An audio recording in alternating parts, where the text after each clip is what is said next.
Hello everyone, you all are watching I space simplified and NCERT series जो हम लोग की चलने वाली थी, स्टार्ट होने वाली है। उसमें हम लोग का सोर्स क्या होगा, कहाँ से क्या कंटेंट लेंगे, किस तरीके से हम लोग इसको अप्रोच रखेंगे, वो हम लोग समझते हैं। ठीक है, सबसे पहले ये बात समझिए कि एनसीईआरटी की जो सोर्स होगी ना, वो हम लोग एक अरिहंत पब्लिकेशन की बुक आती है, उसमें क्वेश्चंस लेवल मैंने देखा बहुत ही अच्छा दे रखा है। इस बुक की पीडीएफ मैं नहीं डाल पाऊंगा ग्रुप में। आप एक काम करना, बहुत ही सस्ती बुक आती है, 200 के आसपास में इंडिविजुअल सब्जेक्ट आपको मिल जाएगा, आप उसको बाई कर सकते हो। या फिर क्वेश्चन मैं डाल दूंगा, डायरेक्टली क्वेश्चन डाल दूंगा, बट बुक नहीं डाल पाऊंगा। ठीक है, दूसरी बात ये रही कि हम लोग इसको पढ़ेंगे कैसे। देखिए, हम लोग का जो डेली शेड्यूल चल रहा है, उसमें हम लोग जो टॉपिक ऑलरेडी कर चुके हैं उसको मैं as a MCQ NCERT based करके डाल दूंगा, विथ प्रॉपर एक्सप्लेनेशन के साथ। ठीक है, आपका बस इतना काम होगा कि जो भी टॉपिक्स मैं कराने वाला हूँ, जो आपको मैंने ऑलरेडी डेली शेड्यूल में डाला है, उसको आप रिवाइज करके आना। ठीक है, बहुत ही ज़्यादा हेल्पफुल होगा ये जो चलेगा, अभी लंबा चलने वाला है। पहले हम लोग हिस्ट्री को लेंगे, हिस्ट्री एंड जनरल साइंस को एक साथ पैरेलल में लेके चलेंगे, फिर उसके बाद पॉलिटी एंड जियोग्राफी को एक साथ कर लेंगे। इसी के साथ इकॉनमी वाले पोर्शन को में भी एमसीक्यू पोर्शंस को हम लोग लेके चलेंगे। लेकिन आपको ये इस बात का ध्यान रखना है कि जो भी एक्सप्लेनेशन होगा वो मैं पूरे अच्छे तरीके से दूंगा, उसमें कोई दिक्कत नहीं आएगी। ठीक है, एनसीईआरटी अरिहंत पब्लिकेशन की बुक मैं यूज़ कर रहा हूँ, ये बहुत ही अच्छी बुक है। देखिए, ये जो बुक है क्लास 6 to 12 तक की कंप्लीट एनसीईआरटी को ये एक बार में कंसाइज करके क्वेश्चंस निकाल के रख दिया है और बहुत ही अच्छे तरीके से काम किया है इस पर। ठीक है, तो एनसीईआरटी सीरीज की स्टार्ट करने वाले हैं। पहला chapter sources of ancient history. History में भी हम लोग कौन सा टॉपिक स्टार्ट करने वाले हैं।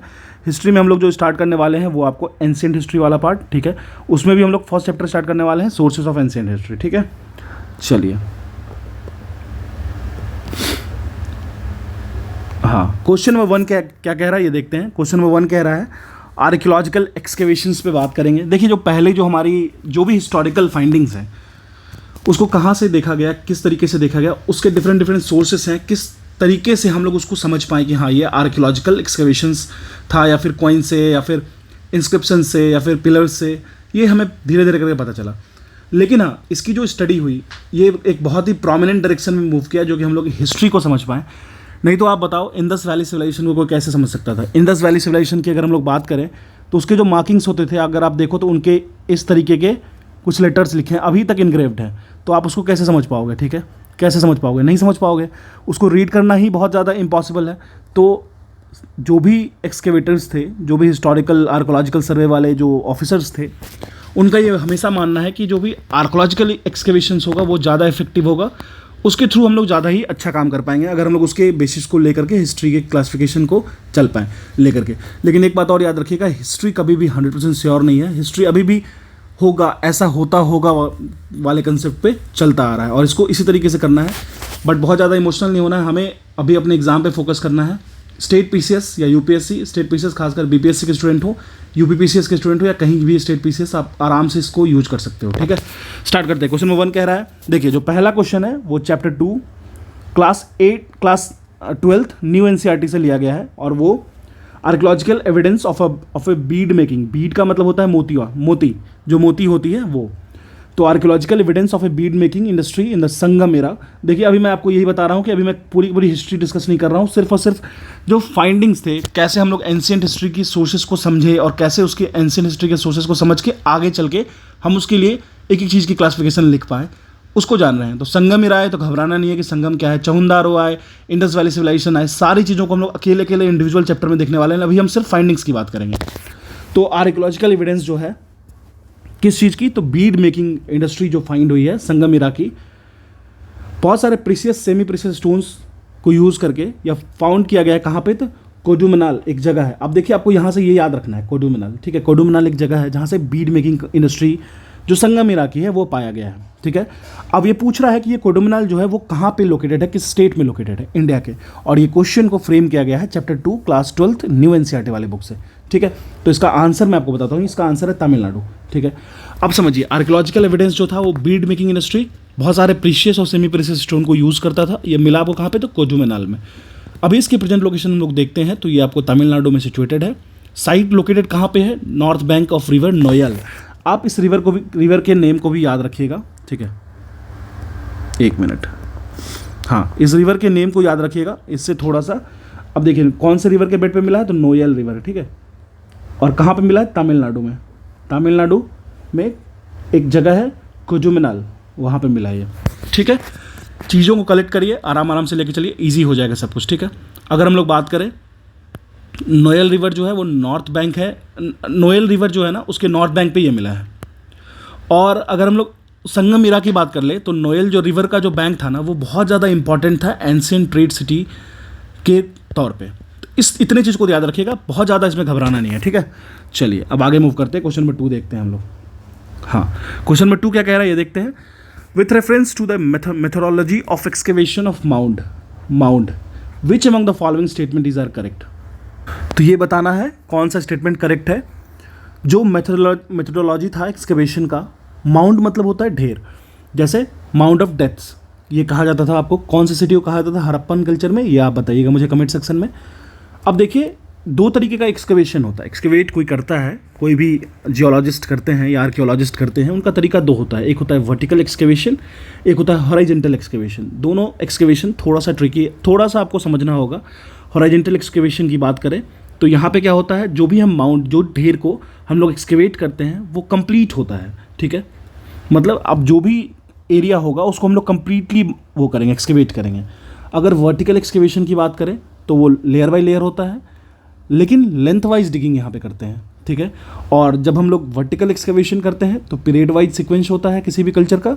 और बेसिकली अगर हम लोग वर्टिकल एक्सकेवेशन की बात करें तो लिमिटेड होता है उस छोटे से पार्ट, किसी भी साइट के छोटे से पार्ट में। जो भी पॉइंट मैं बोल रहा हूँ उसको आराम से ध्यान में रखिएगा। तो चलिए स्टार्ट करते हैं। क्वेश्चन कह रहा है वर्टिकल एक्सकेवेशंस। सेकंड क्वेश्चन देखते हैं, vertical excavation result in uncovering the period wise sequence of the culture. बिल्कुल करेक्ट, मैंने भी आपको जस्ट बताया। सेकंड कह रहा है horizontal excavation is generally confined to entire or part of the particular site. तो ये भी करेक्ट है, तो दोनों ऑप्शन करेक्ट है। इस क्वेश्चन से हम लोग क्या ड्रॉ कर सकते हैं, इस क्वेश्चन से हम लोग vertical excavation and horizontal excavation की बात कर रहे हैं। ठीक है, चलिए मूव करते हैं नेक्स्ट क्वेश्चन की तरफ। हाँ, क्वेश्चन नंबर 3 क्या कह रहा है देखते हैं। The excavation of Chanhudaro was directed by. देखिए चहुंदारो साइट आपको पता होना चाहिए, हड़प्पन इंडस वैली सिविलाइजेशन वाली साइट थी, बहुत ही प्रोमिनेंट साइट है। इंडिविजुअली हम लोग इसको इंडस वैली सिविलाइजेशन या हड़प्पन सिविलाइजेशन वाले चैप्टर में पढ़ेंगे आराम से, लेकिन अभी हम लोग इस क्वेश्चन में फोकस करते हैं। एक्सकेवेशन है चहुंदारो का, वो डायरेक्टेड किसके द्वारा डायरेक्ट किया गया था, वो किया गया था आपको JH मैकाई जी के द्वारा। ठीक है ना, ये याद रखिएगा, JH मैकाई जी के द्वारा इसको डायरेक्ट किया गया था। डायरेक्ट किया गया कहने का मतलब होता है कि इसको एक तरीके से नोडल एजेंसी, नोडल ऑफिसर की तरह काम करेंगे और ये डायरेक्ट करेंगे इसको इस तरीके से एक्सकेवेट करना है, इसको इस तरीके से आगे की तरफ बढ़ना है इसमें। तो एक्सकेवेशन जो था चहुंदारो का वो डायरेक्ट किया गया था JM मैकाई जी के द्वारा। चहुंदारो एक बहुत ही छोटा सेटलमेंट था। चहुंदारो की लेंथ अगर हम लोग बात करते तो लगभग 7 हेक्टेयर की उसकी एरिया थी। ठीक है, 7 हेक्टेयर के आसपास उसकी लैंड में ये एक्सकेवेशन किया गया था। और ये लोकेटेड कहाँ पे है ये भी समझ लेते हैं। ये लोकेटेड था आपको सिंध प्रोविंस। ठीक है, सिंध प्रोविंस कहाँ पे है, सिंध प्रोविंस अभी तो पाकिस्तान में है, ये आपको पता होना चाहिए। यह जो साइट था वो एक्सक्लूसिवली डिवोटेड था क्राफ्ट प्रोडक्शन, जैसे कि मोतियाँ बनाने के लिए, बीड मेकिंग के लिए, shell cutting, metal working, seal making, seal मतलब मोहरे हो गए, एंड वेट मेकिंग के लिए। तो बेसिक आपको इतना ही ध्यान रखना एज ऑफ नाउ। चलिए मूव करते हैं for the next question. Question number 4 कह रहा है 2 Indians who were associated with discovery of Indus valley civilisation. 2 ऐसे इंडियंस थे जो इंडस वैली सिविलाइजेशन के लिए एसोसिएटेड थे, रिलेटेड थे। तो देखो ये बहुत ही इजी क्वेश्चन है लेकिन आपको याद रखना होगा। ठीक है, पहले थे दयाराम साहनी, दूसरे थे RD बैनर्जी, जिसको राखलदास बैनर्जी कहते हैं। आपको पता होना चाहिए दयाराम साहनी 1921 में एक्सकेवेशन के लिए इनको भेजा गया था, राखलदास बैनर्जी जी को उसके नेक्स्ट ईयर भेजा गया था। राखलदास बैनर्जी एंड दयाराम साहनी जो हैं वो 2 इंडियन आर्कियोलॉजिस्ट थे, एसोसिएटेड थे discovery of Indus valley civilisation में। ठीक है, तो ऑप्शन यहाँ पे हो जाएगा A। अब देखिए बेसिकली जो इंडस वैली सिविलाइजेशन थी वो डिफरेंट एरियाज़ एंड लोकेशन को एक्सकेवेट करके पता चला। शुरुआती दिनों में जब आपको रेलवेज़ की कंस्ट्रक्शन हो रही थी इंडिया में 1853 के आसपास, जब हम लोग कौन थे, डलहौजी थे, तो उस वक्त क्या हुआ था कि जब एक्सकेवेशन चल रहा था तो ये पता चला कि हाँ बहुत सारे आपको पके हुए ब्रिक्स मिल रहे थे। ठीक है, तो जब पके हुए ब्रिक्स, जो सॉलिड ब्रिक्स मिल रहे थे, लोग उसके बारे में समझ नहीं पा रहे थे आखिर ये है क्या। जो वर्कर्स काम कर रहे थे, जो इंजीनियर्स वहाँ पे लगे पड़े थे रेलवेज़ के कंस्ट्रक्शन के लिए, तो वो डाउट में थे, उनको समझ नहीं आ रहा था। वो उस ईंटों को यूज़ कर ले रहे थे कहीं भी किसी चीज़ के लिए। लेकिन एक समय आया जब लोगों को एहसास हुआ कि नहीं, ये एक मार्शल जी हैं, वो बताएं कि नहीं यहाँ पे कोई साइट है, और उस साइट को धीरे धीरे करके क्रेव आउट किया गया। आप एक चीज़ समझिए कि लोगों एक तरीके का अप्रोच है ये, जहाँ से बहुत सारे सिविलाइजेशंस को समझ में आने लगा। इंडस वैली सिविलाइजेशन की बात करें तो इसकी कंटेम्प्रेरी, इसके समकालीन बहुत सारे सिविलाइजेशन हैं, जैसे Mesopotamian civilisation, Chinese civilisation and all. ठीक है, तो आपको और एक चीज़ मैं बता दूँ, दयाराम साहनी जो थे वो इन्वॉल्व थे एक्सकेवेशन ऑफ हड़प्पा। जो दयाराम साहनी थे वो हड़प्पा के एक्सकेवेशन में बिजी थे, मतलब ये इन्होंने हड़प्पा का एक्सकेवेशन किया था। अगर मैं आपसे पूछूं कि इंडस वैली सिविलाइजेशन जो है वो किस रिवर के किनारे इसकी वो हुई थी, हड़प्पा जो है वो रवि रिवर के किनारे है। कभी भी इंडस रिवर मत मारिएगा, ठीक है, ठीक। तो रवि रिवर याद रखिएगा। रवि को पुरुषनी कहते थे पहले, पुरुषनी, ठीक है, इसका एंशिएंट वैदिक नेम है। अब चलिए, दयाराम साहनी इन्वॉल्व थे एक्सकेवेशन ऑफ हड़प्पा में, जबकि राखलदास बनर्जी, आर.डी. बनर्जी की बात करें तो वो मोहनजोदारो के एक्सकेवेशन में बहुत ज़्यादा वो थे, मतलब बिजी थे, वर्क किए थे उस पर। दोनों ने एक्सकेवेशन को कैरी आउट किया था। डायरेक्टर जनरल कौन थे? सर जॉन मार्शल, उनके अंदर में ये काम किया गया था। ये नाम आपको याद रखना है, सर जॉन मार्शल, ये उस वक्त के डायरेक्टर जनरल थे आर्कियोलॉजिकल सर्वे ऑफ इंडिया के, ठीक है, इस बात का ध्यान रखना है। तो ये हो गया क्वेश्चन नंबर 4। अब मूव करते हैं हम लोग क्वेश्चन नंबर 5 पे। एक क्वेश्चन की एक्सप्लेनेशन मैं अच्छे से दे दूंगा, ठीक है। कह रहा है with reference to John Marshall who was the director general of the जो भी जियोलॉजिकल सर्वे ऑफ इंडिया जो उस वक्त था, John Marshall stint as director general of archaeological survey of India which of the following statement is are correct. अब इनसे related कुछ statement दे रखा है जॉन मार्शल जी से, आपको बताना है कौन सा सही है। देखिए, ये क्वेश्चन आपको लिया गया है चैप्टर 1 क्लास 12 न्यू एनसीईआरटी से, ठीक है, क्लियरली मेंशन्ड है। ये बुक की सबसे अच्छी खासियत मुझे यही लगी कि इन्होंने क्लियरली मेंशन कर दिया है कि वो क्वेश्चन कहाँ से फ्रेम किया, किस चैप्टर से, किस बुक से, कौन से एनसीईआरटी से। चलिए, अब देखिए क्या कह रहा है। कह रहा है during his stint the Indus valley civilisation was excavated, बिल्कुल सही, उन्होंने दयाराम साहनी एंड राखलदास बनर्जी को भेजा था 1921 और 22 में, ये आपको पता होना चाहिए। अब हम लोग बात करें, जॉन मार्शल जो थे वो डायरेक्टर जनरल थे archaeological survey of India ASI के, ये भी ध्यान रहना चाहिए, ठीक है। अब आपको एक कमेंट सेक्शन में क्वेश्चन बताना है, who is known as the father of archaeological survey of India, ये आपको बताना है, ठीक है। अगर हम लोग बात करें सेकंड ऑप्शन की, he recognized while excavating that it was necessary to follow stratigraphy of the site. अब देखिए, स्ट्रैटिग्राफी का मतलब क्या होता है। देखिए, बेसिक ये है ना कि जॉन मार्शल जो थे ना डायरेक्टर जनरल, वो स्ट्रैटिग्राफी पे काम नहीं करते थे, ठीक है।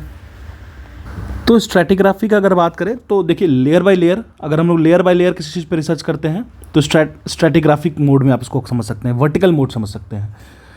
लेकिन जो जॉन मार्शल थे वो रेगुलर हॉरिजेंटल यूनिट पे वर्क करते थे, इस बात का आपको ध्यान रखें। उनका जो मेथड ऑफ एक्सकैवेशन था वो रेगुलर हॉरिजेंटल यूनिट पे था। वो बेसिकली मेजर करते थे uniformly through out the mount, ignore करते थे stratigraphy, that is vertical excavation at the site, ठीक है। ये बेसिक हो गया। तो सेकंड ऑप्शन तो यहीं पे डिस्कार्ड हो गया, तो सेकंड ऑप्शन डिस्कार्ड हो गया, तो ये ऑप्शन हमारा यहीं कट गया, यहीं कट गया, यहीं कट गया, तो ऑप्शन हमारा सी हो जाएगा। Let's move to the option number 3, he brought his experience of working in Greece and Crete to India.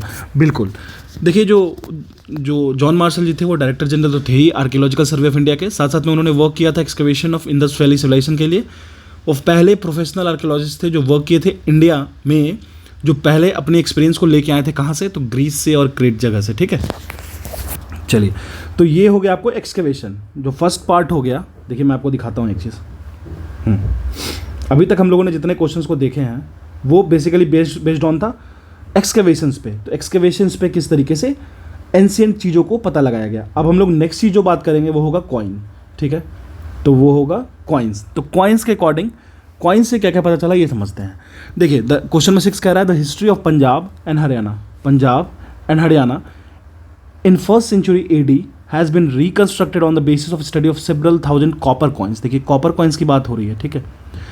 किसके द्वारा इश्यू किया गया था ये कॉपर कॉइन, ये समझते हैं। देखिए, ये जो कॉपर कॉइन था ना वो आपको ट्राइबल रिपब्लिक्स ऑफ योधया के द्वारा किया गया था इंस्क्राइब, ठीक है। अगर हम लोग बात करें history of Punjab and Haryana की, तो पहले सेंचुरी AD में, तो इसको बेसिस, बहुत सारे बेसिस हैं इसको क्लासीफाई करने के, लेकिन बहुत सारे थाउजेंड्स ऑफ कॉपर कॉइन यहाँ पे मिले थे जो कि ट्राइबल रिपब्लिक्स ऑफ योधया के द्वारा इसको बनाया गया था। यह जो रिपब्लिक था वो फॉर्म करता था एरिया को कहाँ से कहाँ तक, तो इंडस रिवर से लेके गंगा रिवर तक। ये याद रखिएगा, इंडस से गंगस तक, इस बीच में वो अपने ट्राइब को फॉर्मेशन में लाए थे ये लोग, ठीक है। और जब हम लोग बात करें योधया की, तो ये कॉन्टेम्परेरीज थे सुंगा डायनेस्टी के, सुंग वंश के, इंडो ग्रीक के एंड कुशान एम्पायर के। देखिए, कुशान से आप एक चीज़ याद रखिएगा, गोल्ड कॉइन, ठीक है। कुषाण से गोल्ड कॉइन याद रखिएगा। ये लोग जो थे बहुत ज़्यादा ये प्योर गोल्ड पे ज़्यादा भरोसा करते थे, तो इनका जो कॉइन होता था वो प्योर गोल्ड होता था, ठीक है। और एक गुप्ताज थे, उनका उनका नंबर ऑफ गोल्ड कॉइन तो ज़्यादा था, लेकिन ज़्यादा नहीं था, ज़्यादा प्योर नहीं था, एडल्ट्रेटेड गोल्ड था, ठीक है। तो ये सब चीज़ थोड़े बहुत ध्यान रखिएगा। चलिए मूव करते हैं क्वेश्चन नंबर नेक्स्ट पे। अभी सिर्फ सोर्सेज पे ध्यान रखिएगा। किंगडम्स अगर आपको नहीं भी पता हो तो कोई घबराने की बात नहीं है, आगे एक एक किंगडम आएगी, हर एक चीज़ को देखेंगे हम लोग, ठीक है। चलिए let's move to the next question. हाँ, क्वेश्चन नंबर 7 कह रहा है with reference to the coin issued in ancient India which of the following statement is are incorrect. अब इनकरेक्ट स्टेटमेंट बोल रहा है फाइंड करने की। सबसे पहले इस बात को समझते हैं कि क्वेश्चन में इनकरेक्ट स्टेटमेंट पे फोकस कर रहा है, तो इसको आप सर्कल कर लीजिए, क्योंकि आपका ध्यान हो सकता है इधर उधर चला जाए, कभी इनकरेक्ट की जगह करेक्ट सर्च हो जाता है, ठीक है।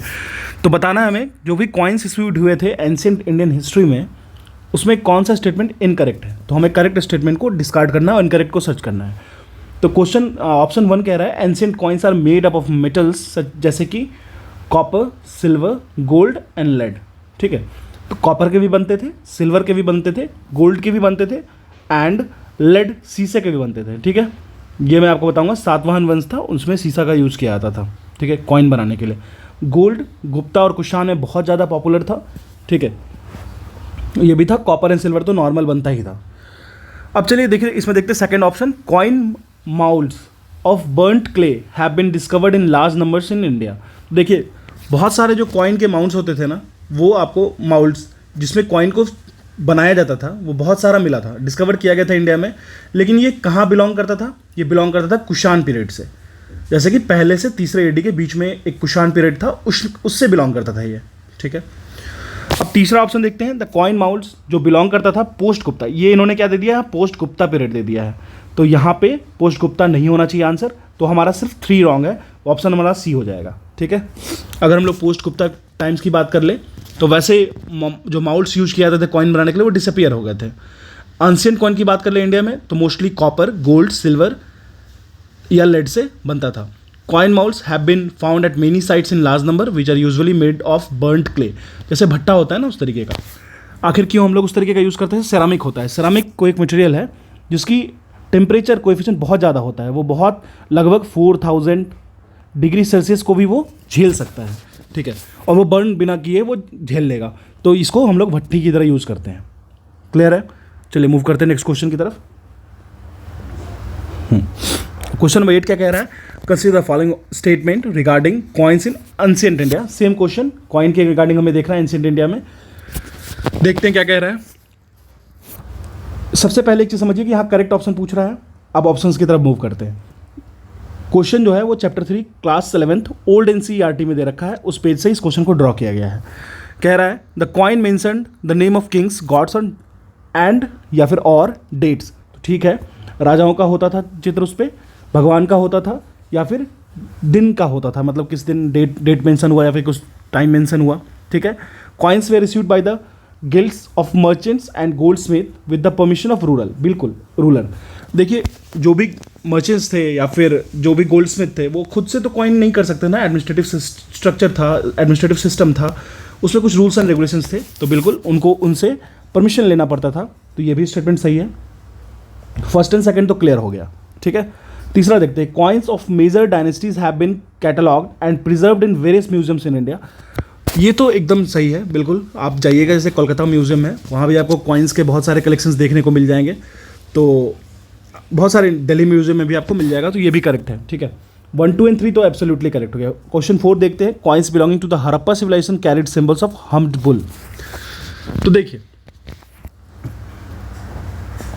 देखिए सबसे पहला तो कंक्लूजन आपको यही ड्रॉ करना है। देखिए हम्प्ड बुल का एक मिला तो था, लेकिन वो कॉइन नहीं था, वो था सील, मोहरा, ठीक है।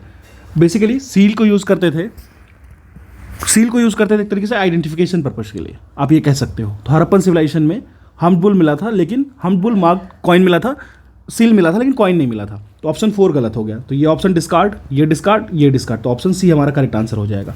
अब एक बार समझ लेते हैं इसके एक्सप्लेनेशन पार्ट को।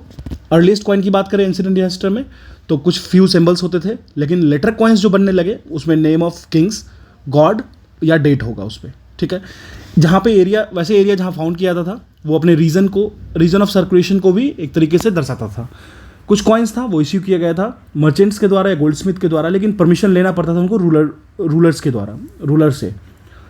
अब ये क्या दिखाता है? ये दिखाता है craft of commerce and administrative structure. Coin जो है वो हेल्प करता था ट्रांजेक्शन्स में, लार्ज स्केल में जो कि ट्रेड होता था उसमें हेल्प करता था। कुछ मेजर डायनेस्टीज़ हैं जो बहुत ज़्यादा यूज़ किए थे कॉइन्स को, और उनके कॉइन अभी इंडियन म्यूजियम एट कोलकाता में है, ब्रिटिश म्यूजियम लंदन में भी हैं, ठीक है। स्टेटमेंट 4 जो है वो इनकरेक्ट है, वो पता है जो कॉइन है वो जो कॉइन जो है वो हड़प्पा सिविलाइजेशन से बिलोंग नहीं किया जा सकता था क्योंकि ये डिस्कवर्ड ही नहीं हुआ है, ठीक है ना। ट्रेड एंड कॉमर्स हड़प्पा में वो टोटली बार्टर सिस्टम पे डन किया जाता था। बार्टर सिस्टम मतलब आप एक कमोडिटीज़ लेके आइए, मैं एक कमोडिटीज़ लेके आता हूँ, let's exchange between the two, ठीक है।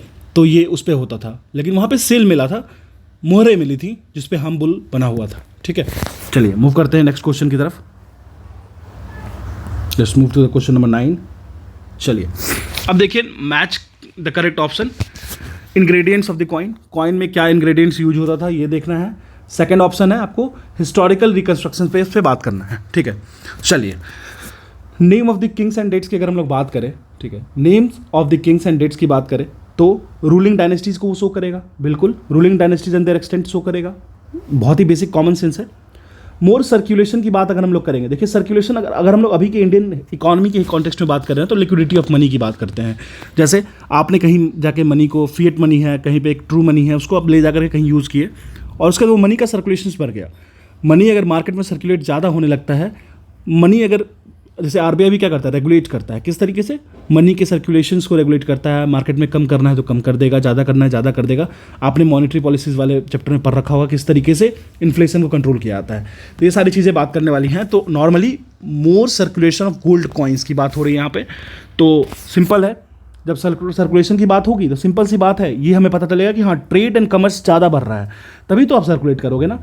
आप एक दान तो ज़्यादा कितना कर सकते हो, चैरिटी बहुत कम करोगे, लेकिन फ्लोरिसिंग होने के लिए या फिर सर्कुलेट होने के लिए आपको ट्रेड एंड कॉमर्स पे ज़्यादा फोकस करना होगा। तो ए का ऑप्शन 2 हो गया, बी का ऑप्शन 1 हो गया। ए का 2, बी का 1, आंसर तो मुझे यही मिल गया, लेकिन फिर भी हम आगे और फर्दर मूव करेंगे।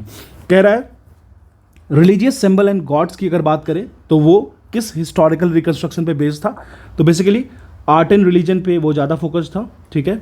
कॉइन्स यूज्ड फॉर डोनेशंस की बात करें तो डोनेशंस जहाँ भी टर्म आएगा वो क्या होगा, सोशियो इकोनॉमिक एस्पेक्ट में बात होगा ना, कैसे एक सोसाइटी को हम अच्छा करेंगे, हेल्प करेंगे, मदद करेंगे इस तरीके से, ठीक है। तो ये क्वेश्चन नंबर 9 हो गया। बहुत ही ईजी क्वेश्चन था, इसमें बहुत ज़्यादा एक्सप्लेनेशंस देने की मुझे नहीं लगता कि ज़रूरत है। ये हो गया अभी तक हमारा एक्सकेवेशंस और कॉइन्स का। अब हम लोग आगे मूव करेंगे, नेक्स्ट टाइप ऑफ सोर्सेज जानेंगे एंशिएंट इंडियन हिस्ट्री की, वो है इंस्क्रिप्शन, ठीक है। अब हम लोग देखेंगे इंस्क्रिप्शंस के बारे में। क्वेश्चन नंबर 10 कह रहा है इंस्क्रिप्शन कहीं भी रिटन फॉर्म में होगा, जैसे मास्की इंस्क्रिप्शन हो गया, रोमन डे इंस्क्रिप्शन हो गया, बहुत सारे इंस्क्रिप्शन हैं, धीरे धीरे करके सबको जानेंगे। क्वेश्चन नंबर 10 कह रहा है the study of the old writing used in inscriptions and other old record is called. देखिए बेसिकली पूछ रहा है कि जो हम लोग ओल्ड राइटिंग की स्टडी को करते हैं, किसी भी इंस्क्रिप्शन पे जो रिटन होता है उसको क्या कहते हैं, ठीक है। तो बेसिकली उसको कहते हैं हम लोग पेलियोग्राफी। पेलियोग्राफी की बात कर ले, देखिए एक चीज़ तो समझ लीजिए, पेलियोंटोलॉजी तो आपको समझ में आता होगा, जैसे फॉसिल्स की बात कर ले, ठीक है। पेलियोंटोलॉजिस्ट होता है जो कि फॉसिल्स पे काम करता है। पेलियोग्राफी क्या होता है, जो ओल्ड राइटिंग्स लिखे हैं इंस्क्रिप्शंस पे, इंस्क्राइब्ड है, उसके बारे में ओल्ड रिकॉर्ड्स को रखता है और स्टडी करता है, ठीक है। अब अगर हम लोग ईपीग्राफी की बात कर लेते हैं, ईपीग्राफी क्या होता है, तो basically study of writing on inscription is known as epigraphy. तो ओल्ड राइटिंग्स की बात करेंगे तो पेलियोग्राफी, राइटिंग्स को रीड करने की बात करेंगे तो एपिग्राफी, एकदम ध्यान रखिएगा। चलिए मूव करते हैं नेक्स्ट क्वेश्चन पे। क्वेश्चन में 11 क्या कह रहा है, क्वेश्चन में 11 कह रहा है the earliest inscription in India, earliest inscription in India was recorded on which of the following material. तो किस मटेरियल पे इंस्क्राइब्ड था वो इंस्क्रिप्शन, किस मटेरियल पर लिखा हुआ था, ये अर्लीस्ट इंस्क्रिप्शन की बात करेंगे। तो देखिए सबसे अर्लीस्ट जो था ना वो स्टोन पे था, ठीक है, वो स्टोन पे था। एक चीज़ और जान लीजिए, यह जो इंस्क्रिप्शन था वो कमीशन किया गया था रूलर्स के द्वारा या फिर किसी गिल्ड्स या फिर प्रोविंशियल गवर्नर्स के द्वारा। यह यूज़फुल इंसाइट्स देता था socio political and economic progress का एंशिएंट इंडिया में, ठीक है। अगर हम लोग बात करें large number of stone inscription जो कि बिलोंग करता है मेगालिथ से। मेगालिथ कहने का मतलब हुआ मेगालिथ्स, लिथ्स का मतलब हुआ स्टोन, मेगा का मतलब बिगर साइज, ठीक है। और अगर देखा जाए तो मेगालिथ्स में, तो उसमें भी संगमेरा से बहुत ज़्यादा मिला था, और संगमेरा साउथ इंडिया। ठीक है, तो अभी ये समझिए, ये क्वेश्चन आपको चैप्टर 3 क्लास 11 ओल्ड एनसीईआरटी से लिया गया है। मूव करते हैं नेक्स्ट क्वेश्चन की तरफ। क्वेश्चन नंबर 12 कह रहा है the Hathigumpha inscription gives year wise account of the reign of. देखिए, हाथी गुम्पा जो इंस्क्रिप्शन है वो ईयर वाइज इंफॉर्मेशन देता है किस रिजीम का, तो ये देता है आपको खारवेल ऑफ कलिंगा। कलिंग बहुत ज़्यादा पॉपुलर था। कलिंग आपको ये पता होना चाहिए, ये उड़ीसा की बात हो रही है, ओडिशा कीजिए या उड़ीसा पढ़िए। ठीक है, हालांकि अब उड़ीसा कहते हैं इसको।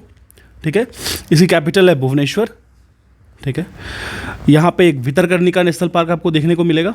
भितरकनिका नेशनल पार्क बहुत ज़्यादा पॉपुलर है इन द सेंस वहाँ पे ऑलिव रेडल टर्टल ब्रीड करने के लिए आती है मिलियंस ऑफ संख्या में। ठीक है, साथ साथ में इंडिया का एक लैगून लेक बहुत पॉपुलर है वहाँ पे, चिलिका लेक, और भी बहुत सारा है। पूरी टेम्पल है, और टेम्पल सिटी भी कहते हैं भुवनेश्वर को। तो हाथी गुम्पा इंस्क्रिप्शन जो है ना वो ईयर वाइज अकाउंट देता था किंग खारवेल ऑफ कलिंगा का। ठीक है, कलिंग नरेश आपको पता होना चाहिए।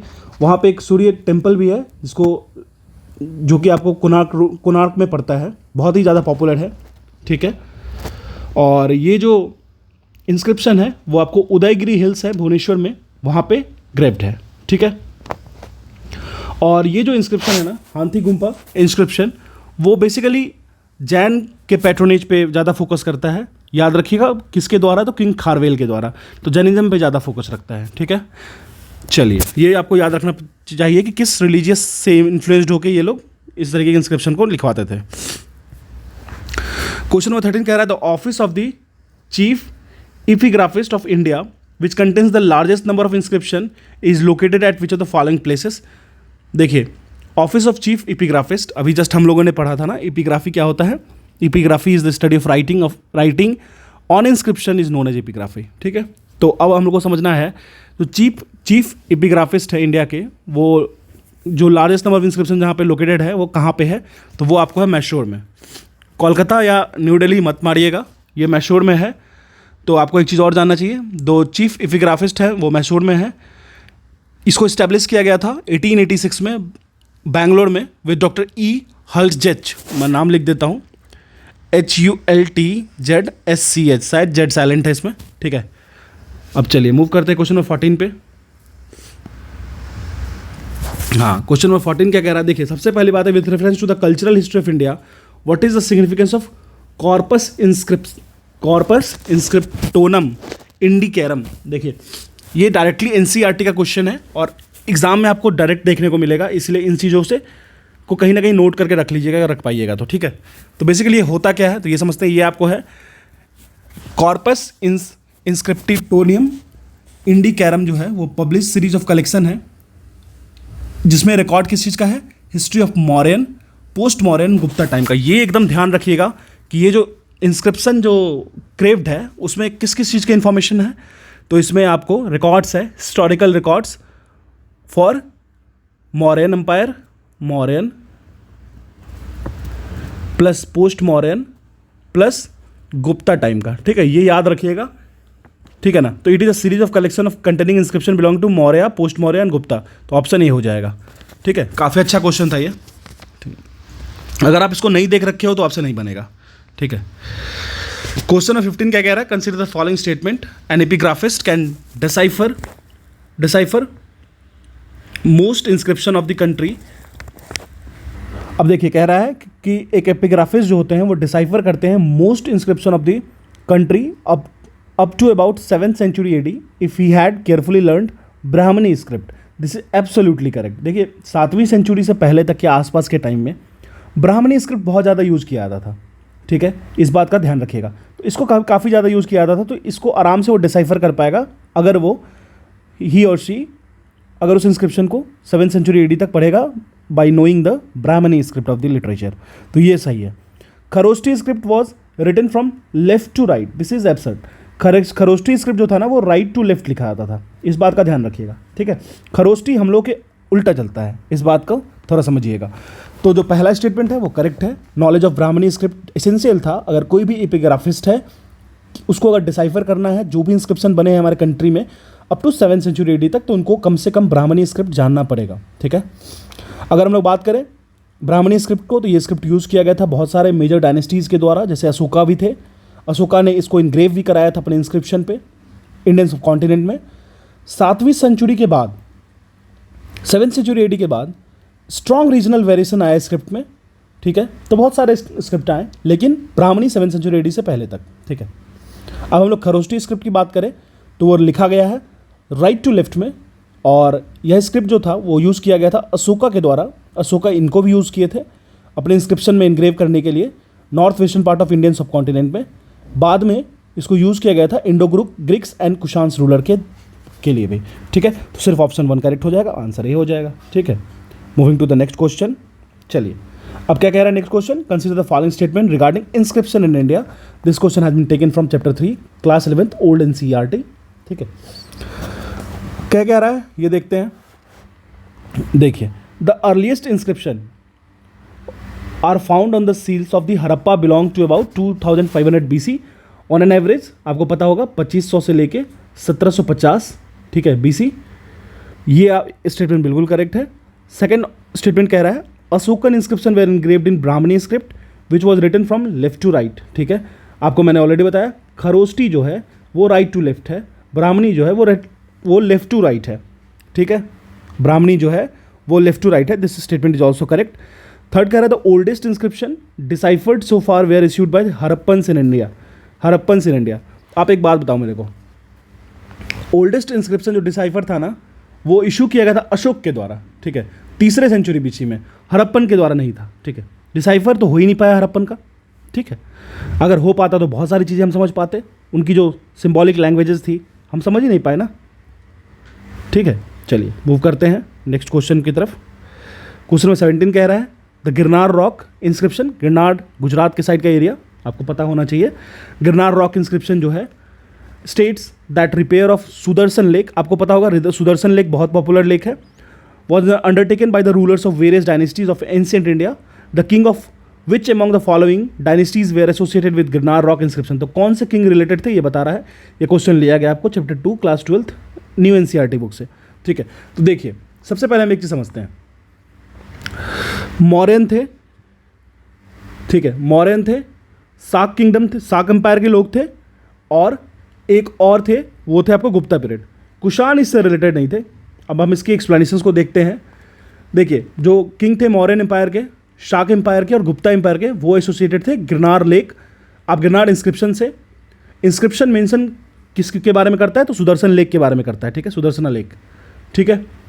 अगर हम लोग बात करें तो सुदर्शन जो इंस्क्रिप्शन था वो मेंशन करता है सुदर्शन लेक का, इसको तो हम लोग को पता चल गया। अब देखिए जो एम्बैंकमेंट्स था, वाटर चैनल्स था, वो बिल्ड किया गया था लोकल गवर्नर के द्वारा during the rules of Mauryas. ये याद रखिएगा, मौर्याज के वक्त में बेसिक एम्बैंकमेंट्स को बनाया गया था, बेसिक वाटर चैनल्स को बनाया गया था। एक बहुत ही एक तूफान आता है, एम्बैंकमेंट्स को तोड़ देता है और वाटर उसकी बाहर आ जाती है, फ्लोट कर जाती है, लेक से बाहर आ जाती है। तो साक रूलर जो रुद्रदमन थे, उनका नाम याद रखिएगा, रुद्रदमन, जो कि रूलिंग कर रहे थे उस एरिया में। वो लेक को रिपेयर करवाते हैं अपने खुद के रिसोर्सेज से। अपने खुद के रिसोर्सेज कहने का ये मतलब हुआ वो तो किंग थे, खुद के ही करेंगे, लेकिन वो उस चीज़ के लिए किसी भी पर्सन या इंडिविजुअल पे टैक्स इंपोज नहीं किए थे, ठीक है। एक जगह और मेंशन है कहीं किसी इंस्क्रिप्शन में, सेम रॉक पे, मतलब जो गिरनार रॉक है उसकी इंस्क्रिप्शन पे, कि एक बार गुप्ता डायनेस्टी में भी लेक को रिपेयर किया गया था गुप्ता डायनेस्टी किंग के द्वारा, ठीक है। अगर हम लोग कुशांश की बात करें तो ये आपको रबरटक इंस्क्रिप्शन से रिलेटेड है, ठीक है। तो याद रखिएगा, क्वेश्चन वेरी इंपॉर्टेंट है, 5 स्टार क्वेश्चन है। चलिए मूव करते हैं नेक्स्ट क्वेश्चन पे। क्वेश्चन नंबर 17 क्या कह रहा है, the Girnar rock inscription states that repairing Sudarshan lake was undertaken by the rulers of various dynasties. Same question repeat हो गया। Move to the next question. हाँ, कह रहा है the Allahabad pillar inscription helped in historical reconstruction of which of the following kingdoms empires of ancient and medieval India. तो जो Allahabad pillar inscription था, ठीक है, उसकी बात करते हैं। वो बेसिकली किसको मदद किया था हिस्टोरिकल रिकंस्ट्रक्शन में, जो कि किस किंगडम, किस एम्पायर को, एंशिएंट एंड मिडाइवल इंडिया में, तो ये क्वेश्चन आपको चैप्टर 7 क्लास 6 न्यू एनसीईआरटी से लिया गया है, और ये question already UP RO ARO में पूछा जा चुका है। ठीक है, देखिए मौर्यन एम्पायर थे, ठीक है, और कौन कौन से थे, गुप्ता एम्पायर थे एंड मुगल एम्पायर। इसके बारे में इस पर डिस्कशन है, दिल्ली सल्तनत के बारे में नहीं है। तो 1, 2 एंड 4 हो जाएगा। अब इसकी एक्सप्लेनेशन पार्ट को देख लेते हैं। इलाहाबाद पिलर इंस्क्रिप्शन हेल्प करता है हिस्टोरिकल रिकंस्ट्रक्शन में Maurya empire, Gupta empire and Mughal empire. याद रखिएगा, मौर्य प्लस गुप्ता प्लस मुगल। ठीक है, इलाहाबाद पिलर इंस्क्रिप्शन जो है वो हिस्टोरिकल रिकंस्ट्रक्शन में मदद करता है किस किस से एम्पायर में के लिए, Mauryan empire, Gupta empire and Mughal empire. इस इंस्क्रिप्शन को प्रयाग प्रस्ती भी कहते हैं, ये भी याद रखिएगा। जो इलाहाबाद पिलर इंस्क्रिप्शन है उसको प्रयाग प्रस्ती भी कहते हैं। इसको कमीशन किया गया था अशोका के रिजीन में, ये आपको याद होना चाहिए। इसमें कुछ मिथिकल योलॉजी भी है समुद्रगुप्त के बारे में and his exploits as king, कैसे वो किंग एक ग्रेट किंग थे। और इसी इंस्क्रिप्शन में इलाहाबाद पिलर इंस्क्रिप्शन कहिए या फिर प्रयाग प्रस्ती इंस्क्रिप्शन कहिए, इसमें मुगल इंपेरर जहांगीर के बारे में डिस्कशन है। तो याद रखिएगा, मुगल्स तो थे ही, साथ में उनके पर्टिकुलरली जहांगीर थे। ठीक है, चलिए बहुत इंपॉर्टेंट क्वेश्चन था। अब चलिए क्वेश्चन नंबर 19 पे चलते हैं। कहता है with reference to limitations of inscriptions as a source of historical reconstructions, कि किस तरीके से हिस्टोरिकल रिकंस्ट्रक्शंस तो होते थे लेकिन किस तरीके से कुछ लिमिटेशंस थी इंस्क्रिप्शन के लिए। ठीक है, which of the following statement is are correct, इसमें से कौन सा स्टेटमेंट करेक्ट है ये देखते हैं हम लोग। ठीक है, तो चलिए कहता है the content of the inscription only projects the perspective of the persons who commissioned them. अब देखिए एक बात बताइए मेरे को, मान लीजिए कोई राजा है, वो अपने बारे में ऑटोबायोग्राफी लिखवाता है किसी दरबारी से, किसी किंग से, किसी पोइट से, तो क्या वो पोइट कभी भी इनके बारे में गलत लिखेगा क्या? हिम्मत ही नहीं होगा। ठीक है, तो बिल्कुल जो कंटेंट होता था इंस्क्रिप्शन पे क्रेव्ड वो क्या होता था, वो पर्सपेक्टिव होता था उसी पर्सन का जो उसको कमीशन करवाता था। This is absolutely correct. Moving to the option number 2, history. Option number 2 क्या कह रहा है? कह रहा है history regarding socio cultural life of the common people is often missing. अब एक बात बताइए मेरे को, एक तो लिखने विखने का एक हिस्टोरिकल लिखना है हमें कि मेरे बारे में आगे आने वाली सदियां जाने, तो क्या वो लोकल लोगों के बारे में लिखेंगे? क्या नहीं लिखेंगे ना, तो वो खुद के बारे में लिखेंगे। तो ये भी एब्सोल्युटली करेक्ट है। As all of them are recorded on perishable material which provide scope for alteration. ठीक है, एक बात बताइए मुझे, यहाँ पे जो स्टेटमेंट 3 है वो इनकरेक्ट है। कैसे? क्योंकि जो भी रिकॉर्ड था वो नॉन पेरिसेबल मटेरियल पे था, जैसे स्टोन्स एंड मेटल्स पे। ठीक है, पेरिसेबल मटेरियल जैसे जो खराब हो जाए, जैसे वुड बार्क हो गया, जैसे लीव्स हो गए, ये तो बचते ही नहीं ना, तो उसको हम जान कैसे पाते? तो ये ऑप्शन हमारा रॉन्ग हो गया। ठीक है, तो आंसर हमारा 1 और 2 हो जाएगा, ऑप्शन ए हो जाएगा। ठीक है, चलिए मूव करते हैं नेक्स्ट क्वेश्चन पे। क्वेश्चन नंबर 20 क्या कह रहा है? Which are the match the following list correctly and choose the correct code. अब इसमें से करेक्ट कोड को चूज करना है। ठीक है, क्वेश्चन काफ़ी आसान है, अगर 1-2 कीवर्ड पकड़िएगा तो आपका आसान हो जाएगा। देखिए वोटिव क्या होता है? तो वोटिव्स जो था इंस्क्रिप्शन है और कैरेक्टरिस्टिक क्या था? तो वोटिव्स बेसिकली आपको रिलेटेड था gifts made to religious institutions. एक चीज़ को ध्यान देते चलिए। रॉयल जो था, रॉयल जो इंस्क्रिप्शंस थे वो basically decree issued by the kings and princess. ठीक है, ये तो आराम से कर लीजिएगा। यूलॉजी जो था वो हाईलाइट करता था किसी भी किंग के, किसी भी रूरल के, किसी कन्क्वेरर्स के अचीवमेंट्स को। ठीक है, तो ये 1 हो गया। डोनेटिव क्या होगा? बेसिकली गिफ्ट होगा मनी या फिर कैटल का आर्टिसंस एंड मर्चेंट्स के द्वारा। तो देख लीजिए 3, 4, 1, 2 हो गया ना, डी हो जाएगा हमारा करेक्ट आंसर। मूव करते हैं नेक्स्ट क्वेश्चन पे। क्वेश्चन नंबर 21 क्या कह रहा है ये देखते हैं। The ancient manuscript of India were written on which of the following material. तो देखिए जो एंशिएंट था ना वो किस मटेरियल पे लिखा गया था, इस बात का ध्यान रखिएगा। तो वो लिखा गया था बिर्च बार्क पे। आप बिर्च की ट्री को गूगल करके देखिएगा, आपको पता चलेगा ये कौन सी ट्री है, और इसके बाग पे लिखा जाता था। कब की बात कर रहे हैं हम लोग? वो 2500 BC की बात कर रहे हैं। ठीक है, और जो लैंग्वेज यूज होता था ना वो बेसिकली प्राकृत लैंग्वेज यूज करते थे हम लोग। ठीक है, मैन्युस्क्रिप्ट के फॉर्मेशन में।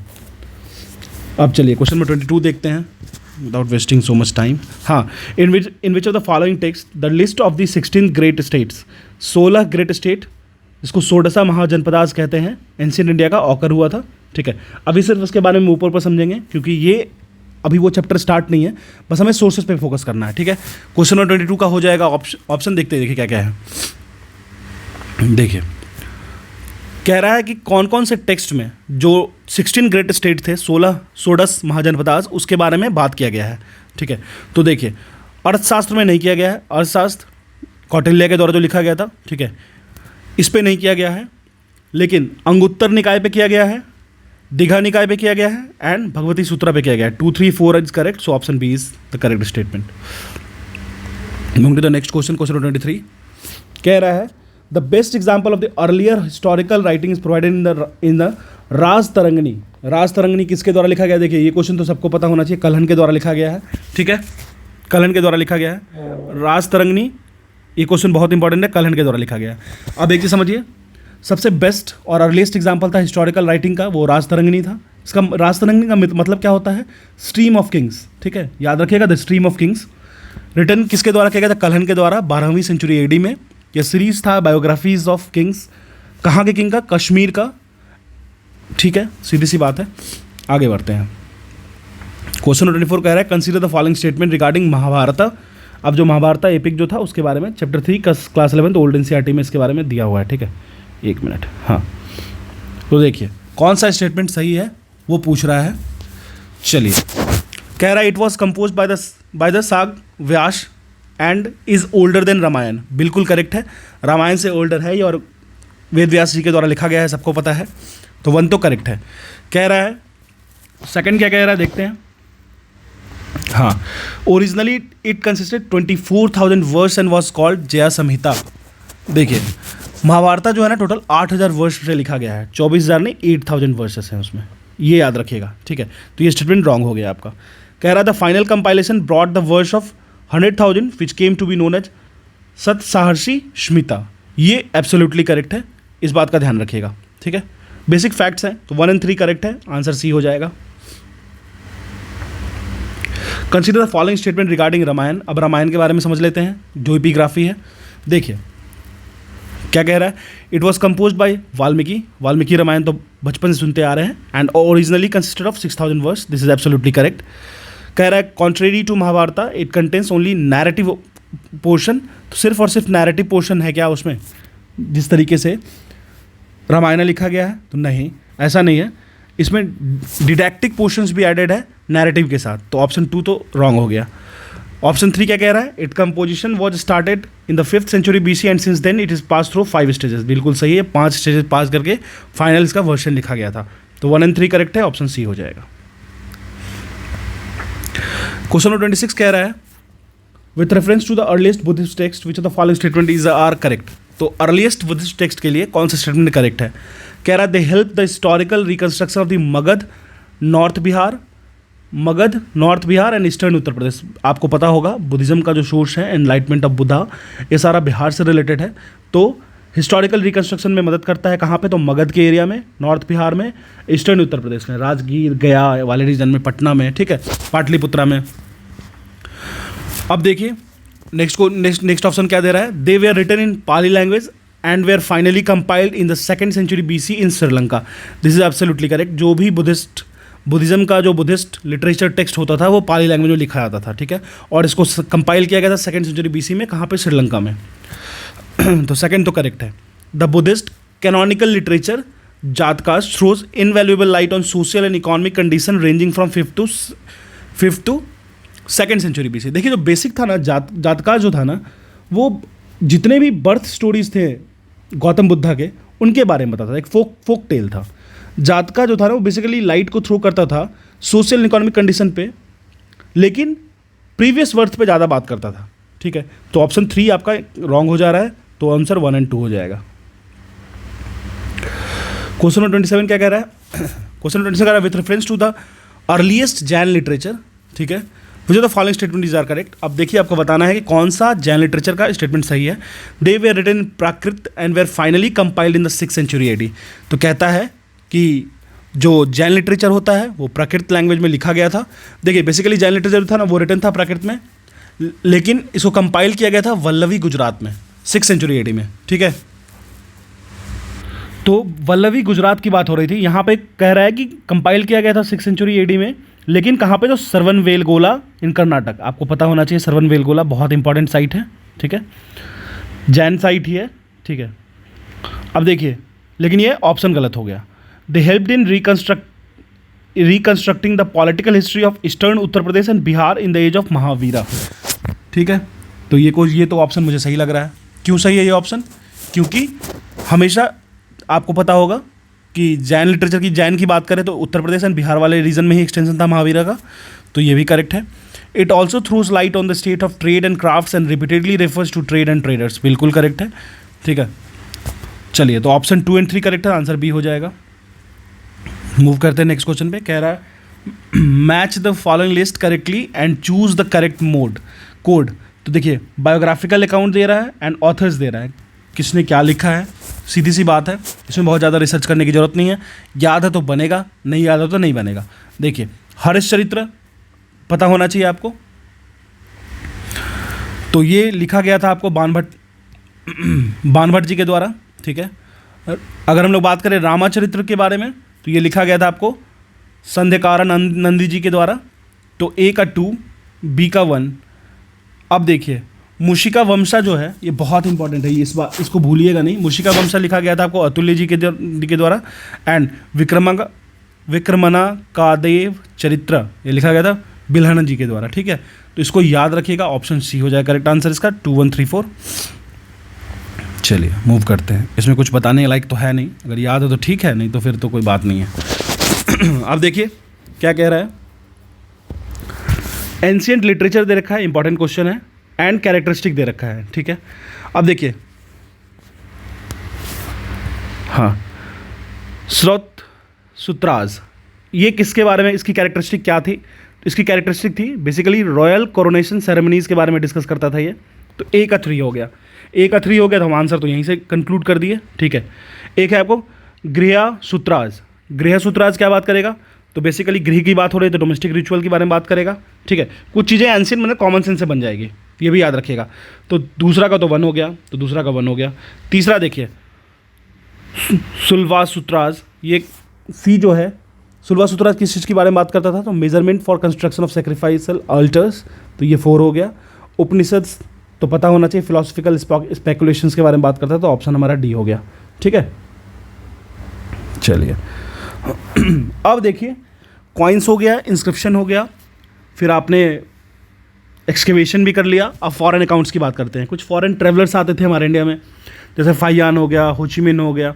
तो वो जब आते थे तो आकर के उन्होंने अपनी बुक में, जैसे इंडिका लिखा गया मैगस्थनीज के द्वारा, तो वो कुछ इंस्क्रिप्शंस में अपने बुक्स में लिखते थे इंडिया के बारे में। तो उस बुक से क्या हम लोग कंक्लूजन ड्रॉ किए, जिसके बारे में हम लोग एंशिएंट फिर से कंक्लूजन निकाल के ले आए, जिससे हमें एंशिएंट का बेस क्रिएट किए, हिस्ट्री का बेस क्रिएट किए। तो ये इसके बारे में बात करेंगे। क्वेश्चन नंबर 30 कह रहा है the identification of an Indian king who was contemporary to Alexander, जिसको सैंड्रोकोटस कहते थे। ठीक है, अलेक्जेंडर के कंटेम्परेरी थे, याद रखिएगा, अलेक्जेंडर के समकालीन थे, इसको सैंड्रोकोटस कहते थे। ग्रीक राइटर्स के द्वारा इनको सैंड्रोकोटस कहा गया था। ठीक है, और ये बहुत ही इंपॉर्टेंट किंग थे। ये थे आपको चंद्रगुप्त मौर्य। ठीक है, इंडियन रूलर चंद्रगुप्त मौर्य को डिस्क्राइब किया गया है सैंड्रोकोटस, किसके द्वारा डिस्क्राइब किया गया है? तो ये किया गया है ग्रीक राइटर्स के द्वारा। ग्रीक राइटर्स मेंशन करते हैं सैंड्रोकोटस एक कंटेम्परेरी थे अलेक्जेंडर के, जो इन्वेड किए थे इंडिया में 326 एडी में, याद रखिएगा 326 एडी में। ठीक है, सॉरी बीसी में, I am extremely sorry, AD कहाँ से हो सकता है पॉसिबल। सैंड्रोकोटस जो था वो आइडेंटिफाई किया गया चंद्रगुप्त मौर्य के द्वारा, जिनका डेट मैच किया 322 बीसी। आपको पता होगा एक्सेशन उनका फिक्स था 322 बीसी में। क्लियर हो गया। चलिए नेक्स्ट क्वेश्चन में मूव करते हैं। क्वेश्चन नंबर 31 क्या कह रहा है? Which of the following ancient text originally written in Latin. अब देखिए, लैटिन में पूछ रहा है कौन सा एंशिएंट टेक्स्ट लिखा हुआ था लैटिन में, which provides information about trade between India and Roman empire. Trade between India and Roman empire in first century AD. देखिए चैप्टर तो थोड़ा सा वियर्ड है, चैप्टर थोड़ा सा बोरिंग है। ठीक है, और इंटरेस्टिंग बनाएंगे जैसे जैसे आगे बढ़ेंगे, जैसे इंडस वैली सिविलाइजेशन हो गया, वैदिक कल्चर हो गया, जैनिज्म हो गया, बुद्धिज्म हो गया, इसको और इंटरेस्टिंग बनाया जाएगा। लेकिन ये चैप्टर ही ऐसा है कि मैं आपको चीज़ें याद रखनी होगी। ठीक है, चलिए तो क्वेश्चन में 31 कह रहा है कौन सा इसमें एंशिएंट टेक्स्ट है जो कि ओरिजिनली रिटन लिखा गया है लैटिन लैंग्वेज में, और वो प्रोवाइड करता है इन्फॉर्मेशन अबाउट ट्रेड, किसके किसके बीच की ट्रेड को, इंडिया और रोमन एम्पायर के बीच की ट्रेड को फर्स्ट सेंचुरी एडी में। ठीक है, तो ये आपको है नेचुरलिस हिस्टोरिया, रिटर्न किसके द्वारा लिखा गया है? प्लिनी के द्वारा लिखा गया है। ये याद रखिएगा, इंपॉर्टेंट है। ठीक है, नेचुरलिस हिस्टोरिया प्लिनी के द्वारा लिखा गया है। इंडिका आपको पता होगा मेगास्थनीज जी के द्वारा लिखा गया है, ये एब्सोल्युटली करेक्ट है। टॉलमी जो थे वो ग्रीक ज्योग्राफर थे। टॉलमी की बात कर ले अगर हम लोग, ठीक है, कहाँ गए टॉलमी, टॉलमी है ही नहीं, चलिए टॉलमी मैं बता देता हूँ, हाँ टॉलमी है। टॉलमी जो थे वो ग्रीक जियोग्राफर थे जो कि ज्योग्राफी ऑफ इंडिया को डिस्क्राइब किए थे, कैसे उसकी फ्लोरा एंड फौना एग्जिस्ट करती थी कंट्री में। एक आपको बहुत इंपॉर्टेंट है, Periplus of the Erythraean Sea return किया गया था, एक एनानिमस ग्रीक राइटर थे, यहाँ कोई राइटर नहीं थे, इनके राइटर्स के बारे में पता नहीं चल पाया। ये इन्फॉर्मेशन बताता है किस तरीके से ट्रेड रिलेशंस था साउथ इंडिया में एंड रोमन एम्पायर में, याद रखिएगा South India and Roman empire में, ठीक है। चलिए मूव करते हैं नेक्स्ट क्वेश्चन पे, क्वेश्चन नंबर 32। हाँ, कह रहा है match the following list correctly and choose the correct code. अब इसमें से करेक्ट कोड बताना है और कोड को करेक्टली सर्च करना है, ठीक है। मेगास्थनीज तो India in 4th century BC, आपको पता होगा मेगास्थनीज जिन्होंने इंडिका लिखा है, और वो मौर्य रूल के बारे में बात करते हैं, चंद्रगुप्त मौर्य के बारे में बात करते हैं, तो 4th सेंचुरी की बात करेंगे ही करेंगे, 4th सेंचुरी की हिस्ट्री को रिकंस्ट्रक्ट करेंगे ही करेंगे, ठीक है। अगर हम लोग टॉलमी की बात करते हैं, वो एक ज्योग्राफर हैं। टॉलमी के बारे में अगर हम लोग बात करें तो ज्योग्राफर थे, और उन्होंने ग्रीक थे वो एक्चुअली में, और वो प्रोवाइड करते हैं information ancient geography and commerce between India and Roman empire, ठीक है। तो A का 2 B का 1, A का 2 B का 1, तो ऑप्शन तो हमारा यहीं से एलिमिनेट हो गया, फिर भी लेकिन आगे मूव करते हैं, नहीं हुआ, B एंड C भी आ जा रहा है, ठीक है। और आगे बढ़ते हैं, देखिए फाहियान, आपको पता होना चाहिए फाहियान के बारे में, एक चाइनीज़ ट्रैवलर थे, ट्रैवलर भी कह सकते हैं, पिलग्रिम भी कह सकते हैं, ठीक है। गुप्ता टाइम के में वो आए थे, गुप्ताज के टाइम में वो आए थे, और वो डिस्क्राइब करते हैं सोशल रिलीजन इकोनॉमिक सिचुएशंस को, तो C का 3 हो जाएगा, ठीक है। 4th and 5th century AD में ये आए थे। ह्वेनसेंग की बात करें तो हर्षवर्धन के समय में आए थे, ये आपको पता होना चाहिए, ठीक है। ह्वेनसेंग इंडिया आते हैं 7th सेंचुरी AD में, और वो बहुत ही ज़्यादा एक्सपेंडेबल फॉर्म में बताते हैं स्टेट की पॉलिसी को, सोसाइटी को, इकोनॉमी को, कल्चर में, ठीक है ना। और ये किस टाइम में आते हैं, हर्षवर्धन, ये एकदम याद रखना है आपको, ठीक है। चलिए, तो इनका D का 4 हो गया, तो ऑप्शन हमारा B हो गया। चलिए मूव करते हैं नेक्स्ट क्वेश्चन पे। अब देखिए, अब हिस्टोरियंस के अकॉर्डिंग किस तरीके से एंशिएंट इंडिया को डिज़ाइन किया गया है, किस तरीके से उनके बारे में इन्फॉर्मेशन जाना गया है, तो ये समझते हैं। क्वेश्चन नंबर 33 कह रहा है which among the following authors is credited with the first systematic history of ancient India. First systematic history of ancient India को किसकी क्रेडिट जाती है, तो ये जाती है आपको विंसेंट आर्थर स्मिथ के, बहुत पॉपुलर नेम है और आपको उसको भूलना नहीं है। ये क्वेश्चन क्लास 11 ओल्ड एनसीईआरटी से एक्सट्रैक्ट किया गया है, ठीक है। विंसेंट आर्थर स्मिथ के बारे में बात करें, उनको क्रेडिट मिलता है, पहले सिस्टमेटिक हिस्टोरियन है एंशिएंट इंडिया के। उन्होंने पहले systematic history of ancient India को 1904 में डिज़ाइन किया था, ठीक है। उनकी बुक एक है जो कि बेस्ड था deep study of available source give primacy to political theory, और साथ साथ में वो टेक्स्ट बुक को नियरली 50 ईयर्स के बारे में वो कंप्लीट लगभग, मतलब उनके 1904 में बनाने के बाद 50 साल के बाद भी उसको यूज़ किया गया था स्कॉलर्स के द्वारा, ये भी ध्यान रखिएगा। चलिए, नाम तो बहुत, विंसेंट आर्थर स्मिथ तो याद रहना चाहिए। चलिए मूव करते हैं क्वेश्चन 34 पे। कह रहा history of South India is the first modern book to give the detail historiography of the southern India. It is written by, history of South India किन के द्वारा लिखा गया, बस ये नाम जान लीजिए और आगे बढ़िए, कोई जरूरत नहीं जा जाने का। लिखा गया था आपको के नीलकांता शास्त्री जी के द्वारा, ठीक है। और यहाँ पे पहली बार हिस्ट्री ऑफ सदर्न इंडिया की बात की गई थी, ठीक है। और नीलकांता शास्त्री जी 1892 में इनका बर्थ हुआ था, 1975 में इनका डेथ हुआ था, ठीक है, याद रखिएगा। चलिए मूव करते हैं नेक्स्ट क्वेश्चन पे। क्वेश्चन 35 क्या कह रहा है, with reference to the contributors of Max Muller, नाम याद रखिएगा, बहुत इंपॉर्टेंट है। In Indian historiography which of the following statement is are correct, तो कौन सा स्टेटमेंट करेक्ट है, ठीक है। तो देखिए, कहता है under his editorship ancient Indian scriptures were translated on the massive scale and were published under the sacred book of the east series. आप एक बात याद रखिएगा, मैक्स म्यूलर जो थे ना, वो इंडिया के वेद को बाहर लेके गए थे ट्रांसलेट करके, ठीक है।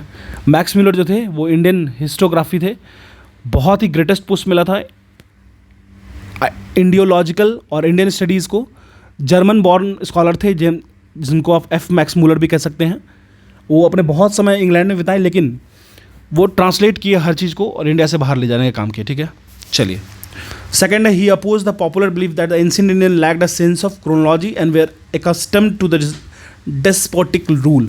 देखिए, वो अपोज नहीं किए थे, वो इस चीज़ को सपोर्ट किए थे कि इंडिया जो है ना, वो सीक्वेंस को, क्रोनोलॉजिकल जो हिस्टोरिकल एग्रीमेंट है, आर्ग्यूमेंट है, उससे वो इंडियन लैक करते हैं, ठीक है। वाइट मैंस बर्डन वाला कंसेप्ट समझ सकते हो। दूसरा करेक्ट नहीं है, तो ये रॉन्ग हो गया, तो ऑप्शन 1 हो जाएगा सिर्फ। कह रहा है विथ रेफरेंस, क्वेश्चन नंबर 36 कह रहा है with reference to the colonial school of historiography, colonial school of historiography के बारे में पूछ रहा है, which of the following statement is are correct, इसमें से कौन सा स्टेटमेंट करेक्ट है ये देख लेते हैं। कह रहा है it is believe that India did not experienced political modern unity until the establishment of British rule in India. यह इस चीज़ को तो बिलीव किया ही जाता है कि वैसे भी इनके अकॉर्डिंग क्या है, जैसे मान लीजिए सती प्रथा था, ठीक है, जैसे मान लो अनटचेबल्स था, तो इनका कहना था कि इंडिया तब तक पॉलिटिकली मॉडर्न नहीं हो पाता, इंडियंस खुद से कॉन्स्टिट्यूशन भी नहीं लिख सकते थे, ये तो बाद में भी कहा गया जब कॉन्स्टिट्यूशन असेंबली बनाया जा रहा था उससे पहले, ठीक है। तो ये तो एब्सोल्युटली करेक्ट है। सेकंड कह रहा है it made generalization to serve as propaganda material for perpetuation of the despotic British rule in India. This is also absolutely correct. Generalization बना लिया गया था कि देखिए सीधी सी बात है, जैसे वो लोग अपोज करते थे कि एंशिएंट इंडियन जो हैं वो एक सेंस ऑफ क्रोनोलॉजी को लैक करते हैं, ठीक है। तीसरा कह रहा है didn't right about the prevalence of caste system in early Indian society, भर भर के लिखे थे वो सारे कास्ट सिस्टम ऑफ इंडिया के बारे में, और लिखना भी चाहिए था, ठीक है। तो तीसरा रॉन्ग है, 1 और 2 करेक्ट है। चलिए क्वेश्चन 37 कह रहा है with reference to the nationalist school of historiography, different schools होते हैं, डिफरेंट आइडियोलॉजिकल सोर्स होते हैं, ठीक है। पीछे the following statement is are correct, अब इसमें से कौन सा स्टेटमेंट करेक्ट है ये देख लेते हैं। चलिए कह रहा है they exploded the myth of Indian despotism and highlighted the republic existence in ancient India and enjoyed a measure of self government, बिल्कुल करेक्ट है। सेकंड कह रहा है they focused on the political history alone and ignored the cultural and social history, बिल्कुल गलत है। Cultural और social दोनों पे भी फोकस किया था उन्होंने, ठीक है, याद रखिएगा। वो लोग खास करके Indian ancient culture, social history और इंडो आर्यंस, वैष्णविज्म इस सब पे लिखते थे, ठीक है। तो ये स्टेटमेंट रॉन्ग हो गया। दूसरा रॉन्ग हो गया, तो ये गलत, आंसर हमारा सी हो जाएगा। तीसरा क्या कह रहा है they reconstructed ancient Indian history in such a manner as to make a case for social reform self government, समझ में आया? मतलब वो इस तरीके से शो किए जैसे कि हम लोग रिफॉर्म कर रहे हैं। देखिए हालांकि बात तो सही था, सती प्रथा क्या था, सती प्रथा वॉज अ वेरी कर्स, जैसे कि गौंड लोग जो मध्य प्रदेश में हैं, महाराष्ट्र में हैं, उनमें नरबली प्रथा था, ठीक है। तो ये सब चीज़ें थी, इसमें कोई आप वो नहीं कर सकते हो।